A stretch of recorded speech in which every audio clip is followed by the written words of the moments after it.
The day it began, the world was calm. It was an ordinary Tuesday, the kind of day when the sun hung heavy over cities, traffic hummed, and people scrolled through their feeds without looking up. Then, at 11:42 a.m. Greenwich Mean Time, every satellite in orbit went silent. At first, nobody noticed. A few technicians in Houston saw signal errors. A weather station in Japan lost contact with its orbital array. By the time they started calling each other, the blackout had spread to every communications network across Earth. Within minutes, the entire planet's sky monitoring systems failed. No warning, no countdown, just static. Then came the light. Over the Pacific, pilots reported streaks of fire cutting through the clouds, thousands of burning lines, like rain made of metal. The world watched live as the sky turned red. From Tokyo to Los Angeles, from the deserts of Arabia to the frozen edges of Antarctica, cameras caught the same sight. Black ships descending through the atmosphere, the hulls shimmering like oil, swallowing sunlight. No one knew who they were. No message came. No demands. Just the sound, a low, droning hum that rattled glass and bone alike. In orbit, the United Planetary Defense Force scrambled their fleets. Hundreds of human ships rose from launch bays, sleek white craft built for asteroid mining and patrol missions, now armed with everything they had. The commander of the orbital station Aegis Prime spoke only once before the feed went dark. If anyone's listening down there, they are not here to talk. And then Earth's skies burned. The first attack hit the Pacific Ocean. Satellites caught the blast, a wall of energy the size of a continent. It boiled the water. Tsunamis rose like living walls and slammed into the coastlines. Entire islands vanished in seconds. In cities, people stayed upward as the clouds ignited. No missiles, no aircraft, just light, rolling and pulsing, like the sky itself was alive and angry. The alien fleet spread out, thousands of ships forming perfect patterns, moving as if guided by one mind. Every weapon Earth fired, missiles, railguns, plasma cannons, hit invisible walls of energy and vanished. The invaders didn't even return fire at first. They simply kept descending, silent and unstoppable. Then, without warning, they started erasing. Over the coast of California, a city vanished. Not destroyed, not exploded, erased. The air shimmered, buildings flickered, and then nothing remained but dust and silence. In a single hour, the world's military might crumbled.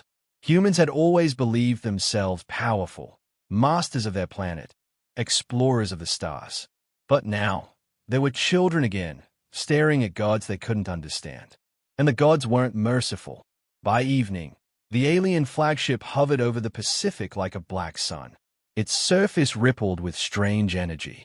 Around it, smaller ships formed spirals that glowed faintly blue, symbols of power, or perhaps of ritual.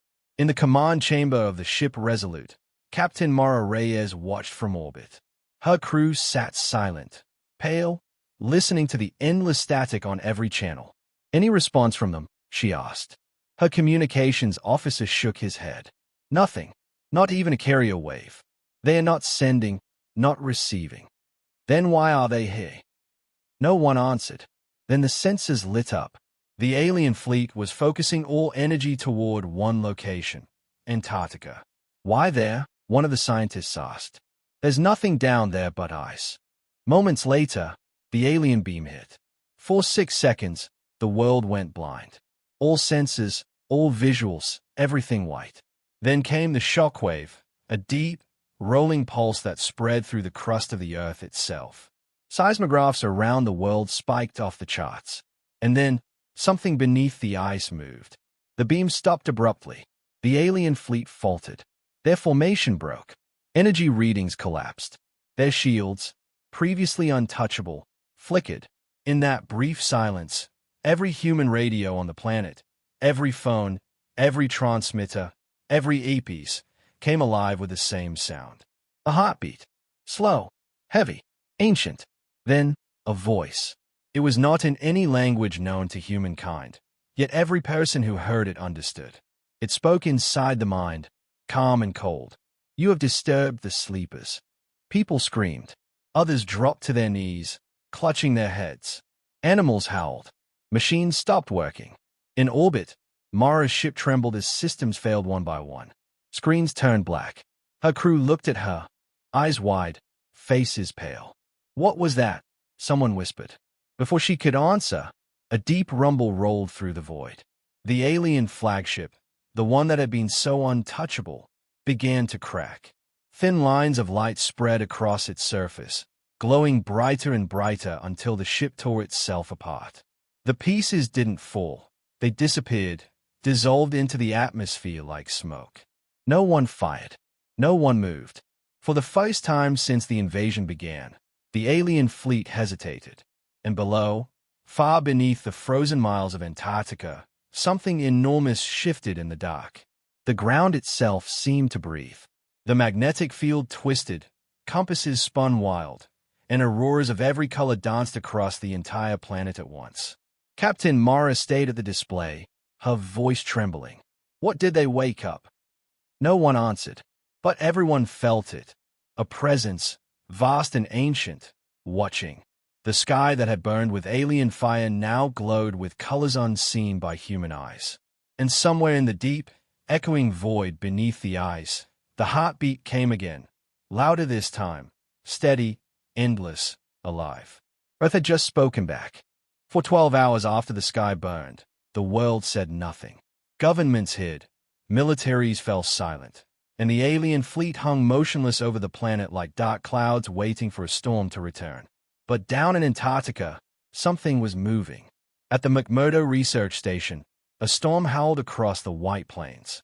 Snow whipped the metal walls, and the power flickered as scientists tried to understand what had just happened. Dr. Lena Vose, the lead geophysicist, sat surrounded by broken monitors and frozen breath. Her hands shook as she stared at the seismic readings. The data was impossible. The pulse that hit the continent didn't come from above. It came from below. "It's not tectonic," she whispered. "It's alive." Her assistant frowned. "Alive? You mean biological?" "No," Lena said softly. "Something else." On the monitor, the waveforms pulsed like a heartbeat, strong, deep, rhythmic, as if something buried miles under the ice was breathing. And the pattern wasn't random. It repeated every 47 seconds. Toom, toom, toom. Outside, the storm grew worse. The aurora above the horizon glowed in strange colors, not green, not blue, but shades no human eye had seen before. Lena turned to her comm officer. "Get me a link to Orbital Command." "I've been trying," he said, tapping uselessly at the dead console. "All frequencies are jammed. Except..." He paused. "Except one." Static filled the room, and then, through the noise, came the same sound that terrified the world, the heartbeat. Only this time, it was followed by a whisper. "We dreamed in silence. You broke the seal." Lena froze. "Rewind that. Play it again." The sound repeated, faint but clear. "You broke the seal." She looked at her team, eyes wide. "That's not alien." Before anyone could answer, the entire base shook. Far above, in Earth's orbit, Captain Mara Reyes watched the planet spin slowly below her through the observation deck of the Resolute. The alien fleet was still scattered, their formation broken. Her communications officer, Ensign Darrow, studied the alien signals. "They're trying to restore their network," he said. "Half their ships have gone dark. The rest are transmitting bursts of fear." Mara frowned. "Fear? How can you tell?" Darrow hesitated. "Their transmissions are erratic. Short bursts of data with fluctuating energy levels, like distress calls. And their flagship isn't responding to any of them." Mara leaned closer. "What are they saying?" Darrow swallowed hard and replayed a fragment through the speakers. The translation software struggled, spitting out a broken sentence in a flat synthetic voice. "The world is aware." Silence filled the bridge. Mara felt the hair rise on the back of her neck. Aware of what? Nobody answered. Meanwhile, the aliens themselves were in chaos. Aboard the command ship Tilakal, Supreme Commander Vortan paced his bridge, surrounded by flickering symbols and shrieking subordinates. The holographic displays pulsed in red error patterns.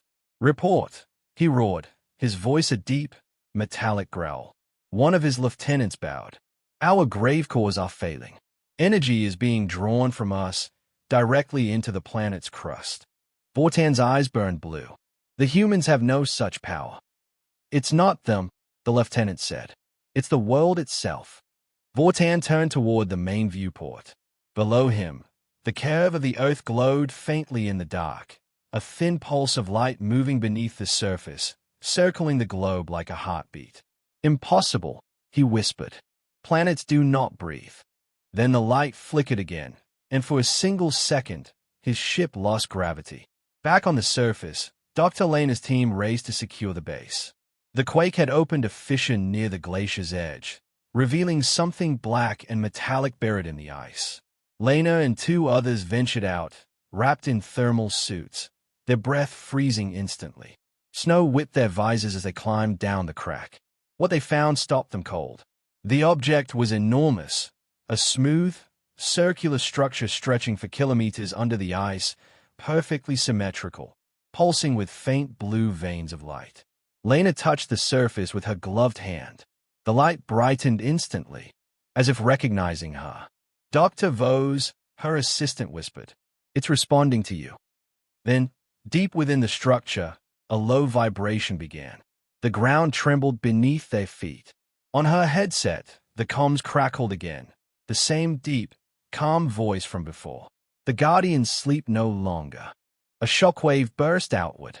The ice cracked like thunder, sending plumes of snow into the air. The entire base shook. From orbit, Captain Mara's sensors registered the explosion. What the hell just happened down there? Darrow's console flickered with new readings. Energy surge, off the charts. Origin, McMurdo Station. Is it the aliens? No, he said, staring at the screen. It's coming from inside the planet. Mara stayed down at the blue-white sphere below. Get a visual. The camera feed focused on Antarctica, a swirling storm of light now spreading outward from the South Pole. Mara whispered, "That's no natural phenomenon." Then Darrow looked up, pale. "Captain, the alien ships are retreating from that area." "Retreating?" "Yes, they're afraid." Mara turned slowly toward the viewport. The once invincible fleet was moving, backing away from Antarctica, their engines burning bright as if running from something unseen. Down below, Lena watched as the glowing structure beneath the ice pulsed again, brighter, faster, like the heartbeat of a sleeping giant waking up. She whispered, barely breathing, which didn't wake an alien weapon. Her assistant turned toward her. "Then what did we wake?" Lena's voice trembled. "Something older." Above them, the aurora twisted into the shape of a vast, glowing ring across the sky.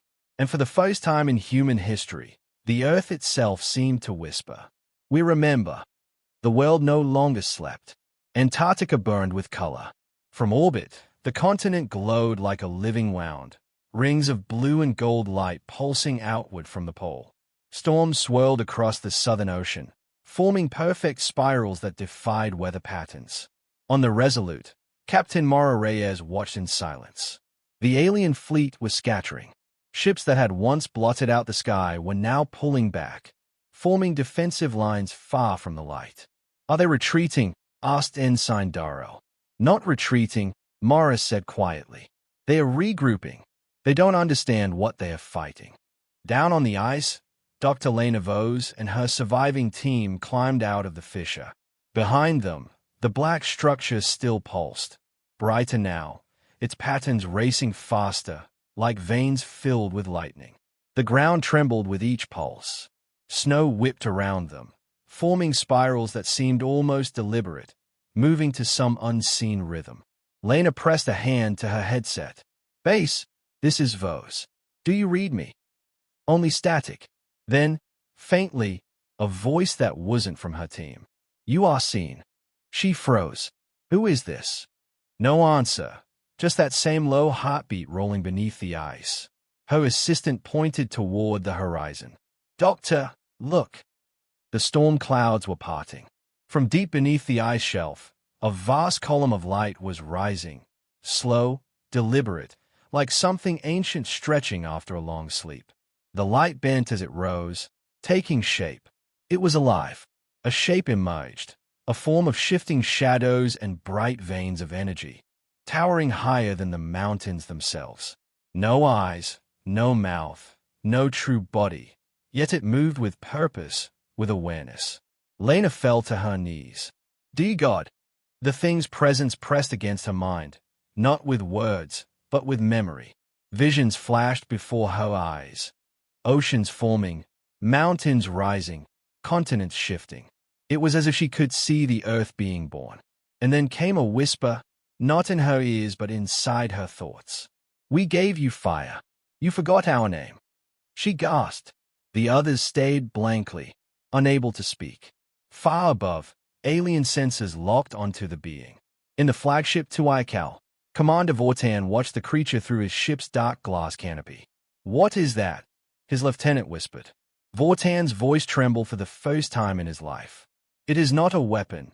It is a world soul. The lieutenant turned. Do we engage? Vortan hesitated, then bared his sharp teeth. Fire everything. The alien fleet unleashed their fury. Thousands of plasma cannons lit the dark skies. Energy beams sliced through the clouds, converging on the being below. But nothing hit. Every blast vanished before reaching the surface, swallowed by a shimmer of invisible force. The sky rippled like water. Then, with a sound that wasn't a sound, a deep, heavy vibration that rattled bones and oceans alike, the being turned its faceless head toward the alien fleet. And it spoke. You came from dust. You will return to it. The words tore through the atmosphere. Alien ships shook violently. Circuits fried. Power cores burst like dying stars. From orbit, the Resolute sensors went blind. Mara gripped the railing as her ship trembled. Report. Massive energy surge from Antarctica. Darrow shouted. All alien ships within range. They're disintegrating. Mara stared in disbelief as her view screen filled with streaks of falling debris. They are being erased. One by one, the invincible alien ships turned to dust and scattered across the upper atmosphere like ashes in the wind. But the awakening didn't stop. Across the world, ancient places began to hum. In Egypt, the Great Pyramid glowed faintly from within. In the Andes, stone carvings lit up with symbols unseen for millennia. In the Pacific, deep-sea sensors detected movement, something vast, alive, stirring on the ocean floor. Dr. Lena's radio crackled again. This time, hundreds of overlapping voices spoke together. One rises. Others follow. The seal is undone. She looked around in terror. Others. The ice beneath her feet vibrated like a drumbeat. Far away, deep below the sea, another light flared, this one red and angry. The old ones were not alone. In space, Commander Vortan's ship was the last of his fleet still intact. He slammed his clawed hand against the control panel. Pull us back, he roared. Get us away from the planet. His pilot hesitated. Commander, our drives are unstable. Do it. The ship jumped to higher orbit, trailing energy flames. Vortan watched the world below, his face lit by the dying glow of his fallen armada. He whispered, We came for conquest. We found gods. On Earth, the creature over Antarctica, the first of the old ones, slowly turned its gaze to the sky. The auroras bent around it, forming rings of fire and frost. Then, as if obeying some silent command, it began to sink back into the ice. But before it vanished, its voice echoed once more across every device, every mind, every atom of the planet. The others will wake. You must choose your side. And then, silence. The storms faded. The light dimmed. The heartbeat slowed. In the control room of the Resolute, Mara stood frozen, staring at the earth below. She whispered, We thought we were alone. Darrow nodded weakly. We never were. Somewhere deep beneath the oceans, a second pulse began to rise. And with it, a feeling, not of safety, but of warning. The first old one had awakened. The others were coming. The invasion was no longer an invasion. It had become a war between gods. The human race watched from broken cities and shattered satellites as the alien fleet, once proud and unstoppable, began to die. All across the planet, fire rained from the sky. Alien ships fell like comets, trailing burning metal and ash.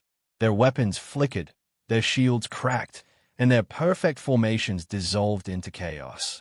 In orbit, Captain Mara Reyes stood on the bridge of the Resolute, her face pale in the blue light of the screens. "Status of the alien fleet?" she asked quietly. Ensign Darrow's voice shook. 70% destroyed. The rest, scattered. They are retreating in every direction. Mara frowned. Retreating to where? He stared at the readings. Anywhere that isn't Earth. Far below, in the deserts of northern Africa, the sands began to move. A vast storm swept across the Sahara, wind screaming at impossible speeds. From space it looked like a spiral, turning endlessly around a dark center. But this was no natural storm. Lightning exploded from the clouds, not white, but golden, branching like veins across the ground. The sand began to rise, swirling upward into a shape, a silhouette forming from the storm itself. And then it opened its eyes. Two blazing suns of white light looked toward the heavens. Dr. Lena Vose watched the scene through a satellite feed, her hands trembling. "Another one," she whispered. "It's happening again." The creature's voice rolled across the desert, not through air but through matter itself. Buildings cracked. Mountains trembled. The balance is broken. We return. Millions of tons of sand spun faster and faster until the entire region glowed like a sun. Above it, an alien cruiser tried to flee, its engines burning bright. The being raised a single arm made of wind and light, and the ship simply unraveled. Every atom pulled apart, vanishing into nothingness. The humans watching could only stare. This wasn't defense. This was judgment. In the Pacific, deep beneath miles of water, submarines recorded something worse. A pulse, a tremor, a rising. From the darkness came a glow, turquoise, vast and ancient. A colossal shape stirred, coiling around itself. The water temperature spiked by 20 degrees in seconds. A creature, serpentine, endless, lifted its head toward the surface, lightning crackling along its scales. When it breached, it blotted out the horizon. Tsunamis rolled outward, flattening islands. Its roar shook the planet's crust. Another old one had awakened. From orbit, the human fleets picked up thousands of energy readings. Each one was massive. Each one came from Earth itself. Mara stayed at the display. "It's like the planet is alive." Darrow swallowed. "Or angry." The Resolute's AI spoke up in its calm, human-like voice. "Analysis complete. Global seismic and magnetic patterns suggest coordinated activity. The energy signatures from the anomalies share a single rhythm, identical to the original pulse from Antarctica." "A single rhythm?" Mara asked. "Yes, Captain. Like a heartbeat." In orbit above the carnage, Commander Vortan's remaining ships tried to regroup. His second-in-command, Terek, limped to his side, wounded and afraid. "Commander," Terek rasped, "the world rejects us. We must leave this system." Vortan stayed at the planet below, his mandibles clenched tight. "We came to claim it. Our empire has never retreated from a primitive world." "Then look," Terek shouted, pointing to the screens. Vortan turned and saw it. The storm over Africa, the serpentine glow in the Pacific, the frozen light pulsing from Antarctica. 3 titans rising in unison. "Impossible," he whispered. The ship shook violently as a gravitational surge slammed into them. The energy came not from a weapon, but from the planet itself, the old ones moving. "Stabilize," Vortan shouted, but it was useless. Below, the old one of the storm raised its arm toward the sky. Clouds parted, lightning blazed upward, not down, striking Vortan's fleet. Each bolt hit with the force of a star. Ships shattered, hulls disintegrated, gravity bent. The aliens screamed, their voices fading into static. And for the first time in recorded history, Earth fought back, not with missiles or lasers, but with will. Dr. Lena's voice trembled as she spoke into the camera, recording a final log. We were wrong about this planet. We thought it was just a rock that gave us life. But maybe it's more than that. Maybe it remembers us, protects us, or maybe we're just in the way. Behind her, the eyes cracked again. The light beneath the ground pulsed faster, brighter. If you can hear this, she said softly, don't come here. Earth doesn't belong to us anymore. Her screen flickered out. Back in orbit, Mara and her crew watched the alien fleet collapse.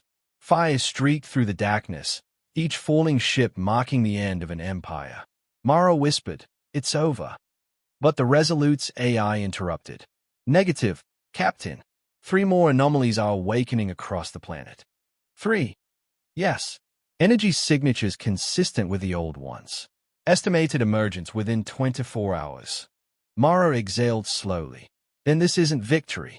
This is the beginning of something worse. The Earth below pulsed again, brighter than before. From its core to its clouds, the planet seemed alive, aware, watching. And across the dying sky, the storm whispered in 1,000 voices. They came to conquer. Now they learned to kneel. The age of humanity was ending. The age of the old ones had begun. Earth had survived the invasion. But survival came with a price. 3 old ones now stirred. One beneath the ice, one beneath the sands, and one in the dark oceans. Wherever they moved, the planet trembled. Volcanoes erupted, skies burned strange colors, and the air itself hummed with an unnatural vibration. Humanity watched in awe and fear. The aliens were gone, shattered, scattered, or fleeing into the void, but the old ones did not stop. Their awakening had changed something deep inside the planet. The world was alive, and it was hungry. Captain Mara Reyes stood in the dim light of the Resolute's bridge, her face pale. The ship orbited the Earth in silence, every sensor aimed downward. Report, she said softly.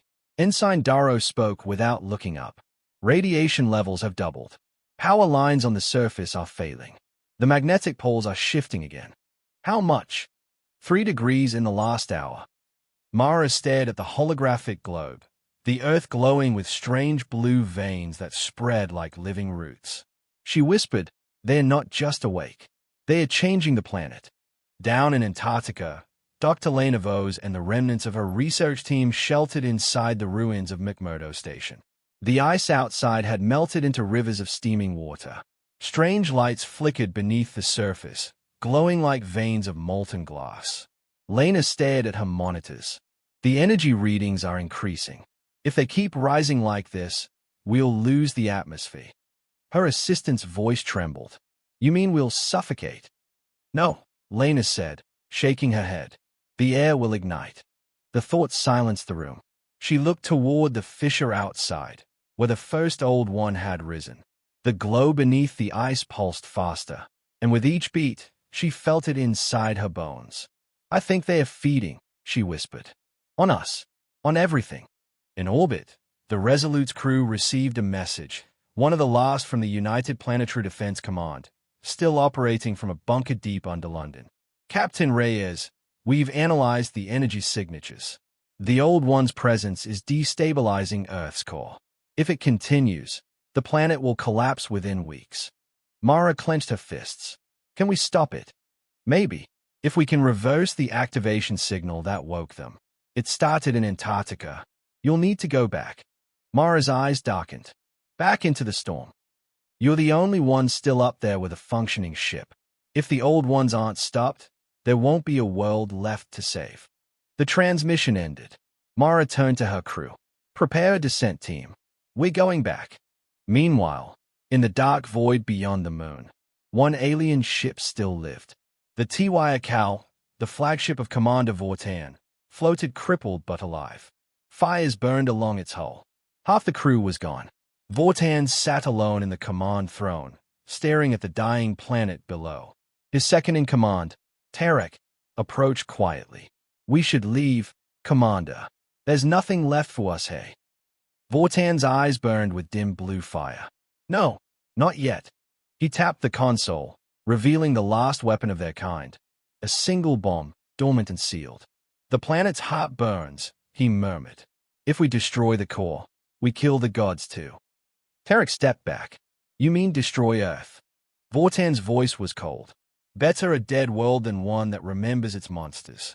Back on Earth, Lena's instrument screamed with new readings. She looked up at the ceiling, feeling the vibration grow stronger. They're connecting, she whispered. All three old ones. The energy lines between them are merging. If they fully awaken. Her assistant interrupted, voice shaking. What happens then? Lena met his gaze. Then Earth stops being ours. Before she could say more, the base lights flickered, and a holographic projection filled the room. A figure of shimmering light, faceless, ancient. It spoke in a voice that seemed to echo through time itself. We shaped this world for balance. You broke it. Now it must be remade. Lena stepped forward. You will kill everything. We restore what was ours. Life will begin again. The image faded. She turned to her team, heart pounding. We can't stop them with weapons. But maybe we can put them back to sleep. How? By using what woke them, the alien energy pulse. Hours later, the Resolute descended through a storm of ice and lightning. Captain Mara stood in the loading bay, armored suit sealed, her eyes fixed on the blue glow below. Dr. Vose, she said through the radio, we're inbound. Show me where to find this signal source. Lena's tired voice crackled back. There's a monolith under the ice.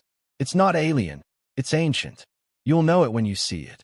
The Resolute's landing lights pierced the storm. Ice cracked beneath the ship's weight as it touched down on the glowing field. Mara and her team stepped out into the storm. The A felt alive, humming with invisible energy. And then she saw it. A tower of black stone rising from the ice, floating a few meters above the ground. Symbols glowed along its surface, shifting and flowing like liquid light. Mara's voice shook. This is it. Lena answered faintly through the radio. That's the heart. That's what ties them all together. Mara took a step closer, and the monolith turned. Not physically, but she felt its attention. A voice spoke in her mind, deep and ancient. You are of us. Our breath, our spark. Mara gasped, clutching her head. Visions flashed, cities of light, oceans untouched, creatures beyond comprehension. Humanity's past. Sleep must return, she whispered, or there will be nothing left. Then prove your worth, the voice said. Command the silence. The monolith pulsed brighter, awaiting her touch. Mara reached out, her fingers trembling.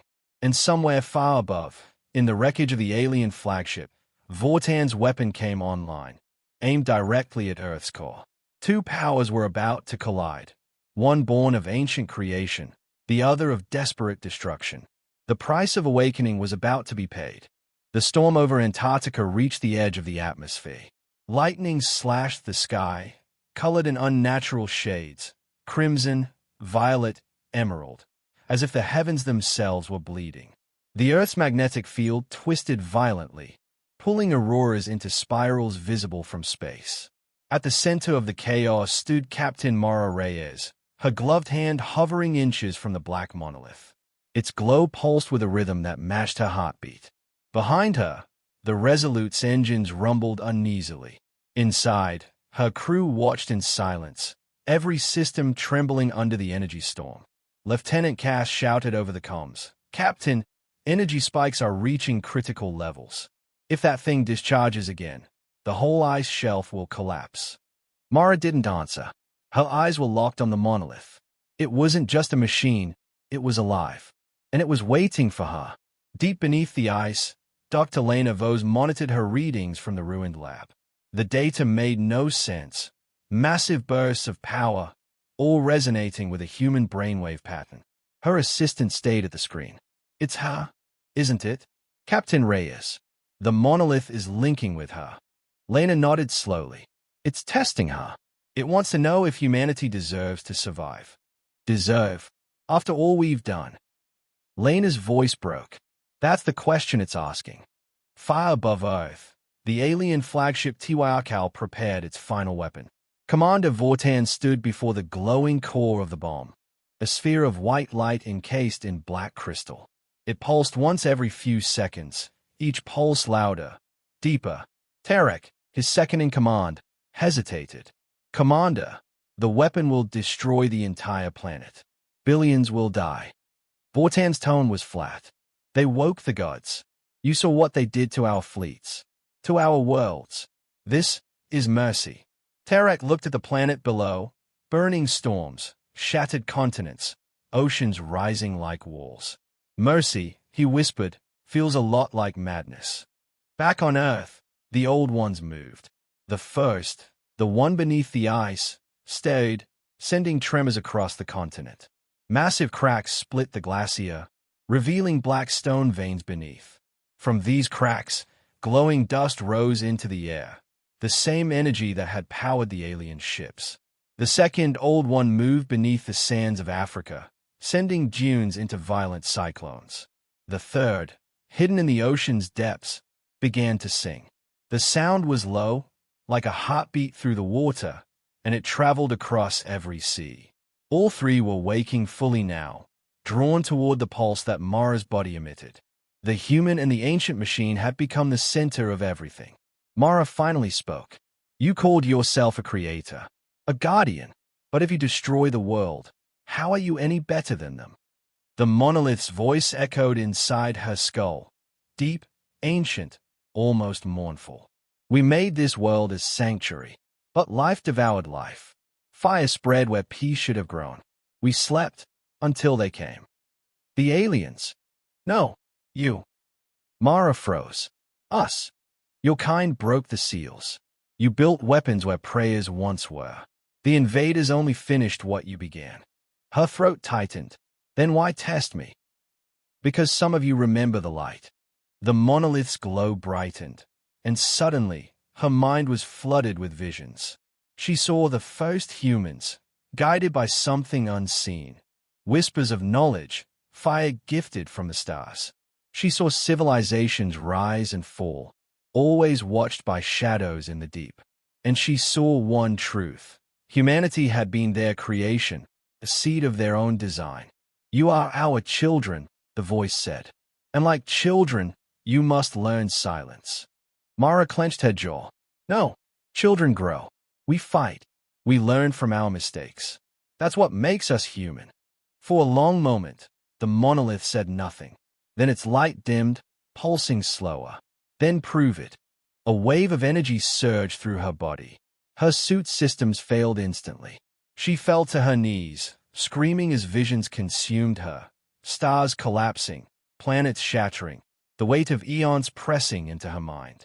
She saw the HFY high above, powering its final weapon. She saw Vortan's hand hovering over the detonation key. And in that instant, she understood. If the bomb detonated, the shockwave would merge with the monolith's power, not just destroying Earth, but awakening every old one in the galaxy. This wasn't just the end of humanity. It was the end of everything. Lena's voice broke through the static. "Mara, listen to me. The aliens, they are about to fire something massive from orbit. You have to stop them." "I can't," Mara gasped. "They are too far." "Then use the monolith. It's tied to you now. You can redirect the signal." Mara closed her eyes. The monolith's energy pulsed around her like a living heartbeat. She felt its connection, not just to Earth, but to space itself. She reached out, her thoughts trembling. "Show me the weapon." And there it was, in her mind's eye, the alien ship, glowing with deadly light. "Now," she whispered. The monolith roared to life. A beam of blue fire shot into the sky, piercing the clouds, slicing through the atmosphere like a spear. In orbit, Vortan turned as alarm screamed. "What is that?" The beam hit. The HFY shattered in a storm of energy, consumed by its own weapon. Light erupted across the heavens. From Earth, it looked as if the sky itself had caught fire. Mara collapsed, gasping. The monolith's glow dimmed again, but she could feel the old ones still moving beneath the crust. The voice returned, faint but echoing. "You have silenced the noise, but silence is never eternal." She whispered, "Then teach me how to keep it." "You already have." The monolith turned dark. The storm began to fade. But far beneath the ice, deep in the dark ocean trenches, the third Old One opened its eyes. And for the first time, it smiled.